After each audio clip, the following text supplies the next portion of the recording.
Iran যুদ্ধের ফলে ভয়ঙ্কর চাপে পড়েছে বৈশ্বিক তেলের বাজার। দাম বেড়ে যাওয়ায় তেল সংকটের আশঙ্কা ছড়িয়ে পড়েছে সব দেশে। পরিস্থিতি মোকাবেলায় বিভিন্ন দেশ নিচ্ছে নানা রকম পদক্ষেপ।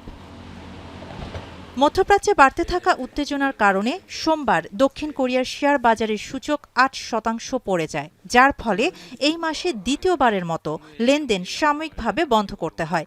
এদিন দেশে জ্বালানি তেলের দামের সর্বোচ্চ সীমা নির্ধারণ করা হবে বলে জানায় দেশটির প্রেসিডেন্ট লি জে মিউং। জানান, হরমুজ প্রণালী ছাড়া অন্য উৎস থেকেও জ্বালানি সংগ্রহের চেষ্টা করবে দক্ষিণ কোরিয়া।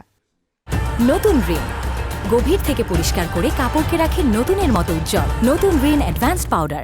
필요한 경우에는 100조 원 규모로 마련되어 있는 시장 안정 프로그램을 적극적으로 확대하고 정부와 중앙은행 차원의 추가 조치도 선제적으로 준비해야 되겠습니다. জ্বালানি সংকট মোকাবেলায় ব্যক্তিগত গাড়ির জন্য কঠোর জ্বালানি নিয়ন্ত্রণ ব্যবস্থা চালু করেছে মিয়ানমার। নতুন নিয়ম অনুযায়ী জোড় সংখ্যার প্লেটযুক্ত গাড়িগুলো কেবল জোড় তারিখগুলোতে এবং বিজোড় সংখ্যার প্লেটযুক্ত গাড়িগুলো বিজোড় তারিখে চলতে পারবে। তবে বৈদ্যুতিক গাড়ি এবং বৈদ্যুতিক মোটরসাইকেল এই নিয়মের বাইরে থাকবে। পাশাপাশি ব্যবসায়ী ও সাধারণ মানুষকে জ্বালানি মজুত না করতে সতর্ক করা হয়েছে। ভারতে এলপিজি বা রান্নার গ্যাসের দাম বাড়ানোর প্রতিবাদে বিক্ষোভ হয়েছে। জ্বালানির তীব্র সংকটের প্রভাব পড়তে শুরু করেছে দেশটির সিরামিক ও টাইলস শিল্পে। ক্ষতিগ্রস্ত হচ্ছে বিশ্বের অন্যতম বড় সিরামিক উৎপাদন কেন্দ্র মরবি শহরের ৮০০ টাইলস কারখানার মালিকরা। ইতিমধ্যে প্রোপেন গ্যাস ব্যবহারকারী অনেক ব্যবসা প্রতিষ্ঠান বন্ধ হয়ে গেছে, আর কিছু বন্ধ হওয়ার পথে। গত এক সপ্তাহে পাম্পে জ্বালানির দাম অনেক বেড়ে গেছে বলে জানিয়েছেন রোম ও মাদ্রিদের চালকরা। তাদের আশঙ্কা, সামনের সপ্তাহগুলোতে দাম আরও বাড়তে পারে।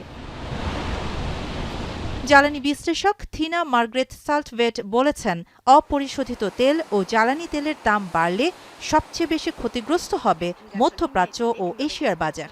তিনি সতর্ক করেন, দীর্ঘমেয়াদী ঝুঁকির কারণ হতে পারে জ্বালানি খাতের অবকাঠামো, যেমন উৎপাদন কেন্দ্র, জাহাজ এবং পাইপলাইনের ক্ষয়ক্ষতি। এতে সংকট আরও দীর্ঘ হবে।